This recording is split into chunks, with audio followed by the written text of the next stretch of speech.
parlons du mouvement étudiant. C'est un mouvement, ces grèves, ces blocages, c'est un mouvement pathétique. Ces étudiants qui bloquent leurs universités militent pour leur misère, pour la clochardisation des universités, comme si c'était leur salut. L'autonomie ne fera pas de miracle, mais l'université ne sortira du marasme que par l'autonomie. Tout le monde le sait. C'est un mouvement aussi, et je reviendrai au secondaire et à la marge de manœuvre tout de suite du ministre, c'est un mouvement gâteux, parce qu'autrefois on se plaçait, même en 68, dans l'horizon, disons, illusoire, mais quand même, de l'émancipation générale, la jonction étudiants-ouvriers. Là, c'est la jonction étudiants-cheminots qui défendent, non pas l'égalité, mais leur statut. Ce qui veut dire que des jeunes peuvent être séniles, même s'ils sont dynamiques.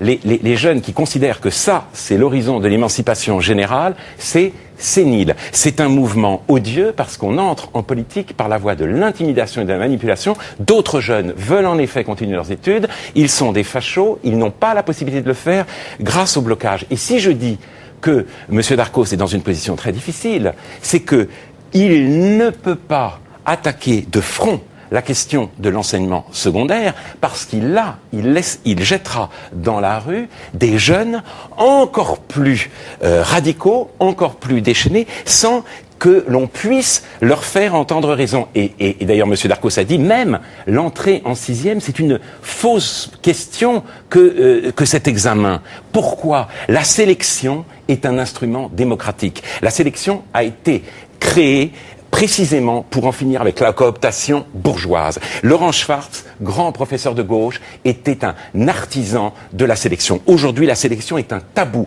Si dans l'enseignement supérieur, à l'entrée dans l'enseignement supérieur, dans l'enseignement secondaire, si un ministre de l'Éducation nationale utilise le mot sélection, il est fichu et se jette dans la rue, en effet, des jeunes qui ne comprennent pas leur propre intérêt et personne n'ose le leur dire. C'est bien pour ça que je trouve que M. Darcos va dans le bon sens. Il a raison de se concentrer sur le primaire parce que pour le reste, on ne peut déjà presque plus rien. Ce qui m'a frappé dans ce que j'ai entendu dans les premières AG que je vois, même s'il faut continuer à dialoguer, je ne veux pas jeter d'huile sur le feu, c'est qu'on est quand même, au fond, dans un irrationnel politique qui me paraît profondément démodé.